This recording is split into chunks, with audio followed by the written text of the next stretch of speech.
रुपये. दुसरा बॉल सुद्धा बकेटमध्ये जात आहे. 60 सेकंदामध्ये जास्तीत जास्त बॉल सुकेशला बकेटमध्ये टाकायचे आहे. तिसरा बॉल बकेटमध्ये जात आहे. सुकेशला खेळत आहेत.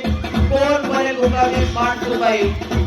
4 राऊंडचा हा खेळ राहणार आहे आणि 4 राऊंड मध्ये जास्त गुण असणाऱ्या महिला बनेल गुंडाचे 5 रुपये. सुकेशला काही बॉल बकेटमध्ये टाकलेले आहेत. 1 मिनिटामध्ये जास्तीत जास्त बॉल सुकेशला बकेटमध्ये टाकायचे आहे. सुकेशला 5 बॉल बकेटमध्ये गेले आहेत. 6वा बॉल बकेटमध्ये जात आहे. फक्त सुकेशला त्यांच्याकडे काही सेकंद उरले आहेत. फक्त काही सेकंद उरले आहेत आणि सुकेशला बॉल गेले आहे बकेटमध्ये.